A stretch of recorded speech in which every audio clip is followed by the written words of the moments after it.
Tagay pa ho. Tagay pa. Konti na lang po muna. Tagay pa. Naalala ko yung kasabihan ng tatay ko eh. Sabi ni tatay, tagay ng tagay para maging haya-hayang buhay. Di ba, no? Di ba? Kit, nakakatawa, no? Dati, ang kainuman ko, si Badong, tatay Ninong. nito, si Aming Gani. Opo. Ngayon, puro mga bata ng kainuman ko. At tanda ko na. Hindi naman halata, no? Hindi naman halata. Banat na banat pa yung mukha nyo ganyan eh. Tapos, ang lakas pa rin ho ng dating nyo. Tapos parang, oy, aesthetic, gano'n. Sweet suffer. Ikit, iyan ang gusto ko sa'yo. Linaw ng mata. Mali. Opo, siyempre. Hindi ka uminom. Inom. Oo nga. Inom. Mang Raul. Parang tumatalab na yung alak eh. Mang Raul, dumadaldal siya. Raul. Parang sa akin din. no? Isa na. Ito sa'yo, favorite mo to. Mapit ka lang. Kunti na lang to. Okay, cheers! Cheers! Cheers tayo. Ay, Ako na kay Bobby. ikaw na kay Babe. Cheers!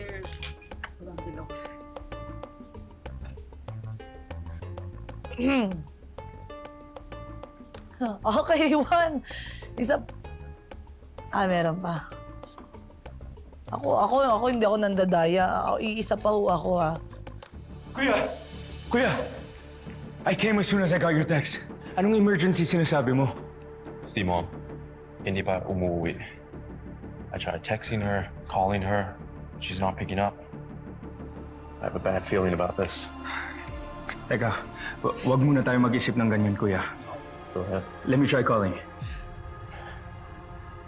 I'm sorry, the subscriber can Anything? Wala. Told you, she's not answering. Teka, baka busy lang si Mom. Or baka nag-overthink lang tayo. Maybe she's okay. She's never done this before, okay? She's never busy this late. What if she's not okay? I'm gonna try again. Malamon! Hindi kasi ang dami niyang kwento. Okay, tumagay na ho. Ikaw binobola mo pa ako Dali. Tagay na. Dali. Napansin ko palaging ang taas ng tagay niyo sa akin. Akala niyo hindi ko nakikita. Hindi ako pantay-pantay ako. Tingnan niyo, pantay nga kayo ni Kaloy, pantay nga eh. Ganito na lang. Pahinga ka muna. Ako naman ang tanggero. Ano? Ayos ba yun? Hindi, kayo naman ho, huwag mo kayo mag-abala. Kasi yung beshi ko, sobrang galing na tanggiran. The best. Ako lang ho yung nakakagawa nun. Pero magkwentuhan na lang ulit tayo. Alam niyo ba, balita ko dito sa atin. Si Mang Raul ang may pinakamalupit na record ng Barangay Tanod. Wow! Sobra!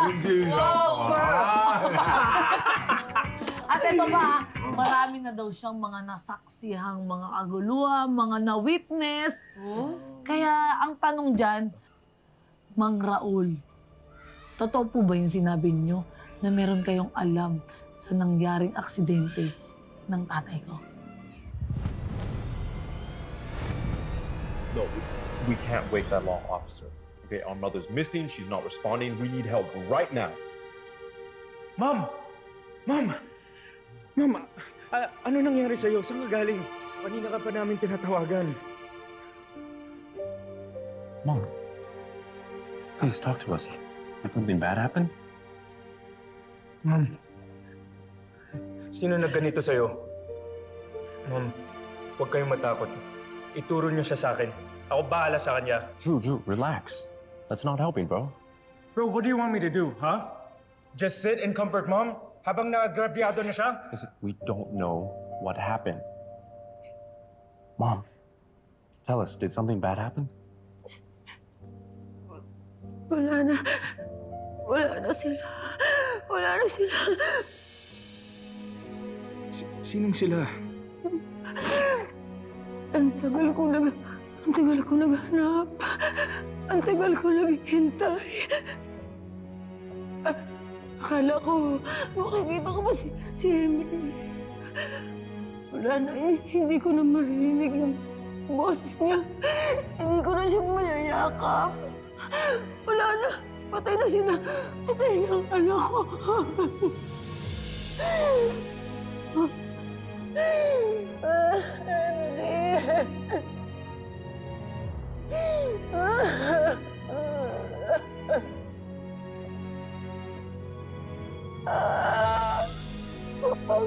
I'm so sorry. I'm sorry.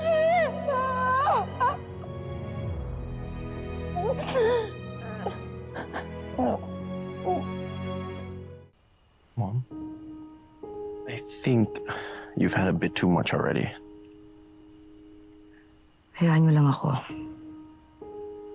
Hindi ako lasing. Yeah, but your face is turning red already. Wala akong pakialam kung anong kulay ng mukha ko. Hayaan niyo lang akong umalasing dahil gusto kong makalimot na nag-failed ako bilang isang ina.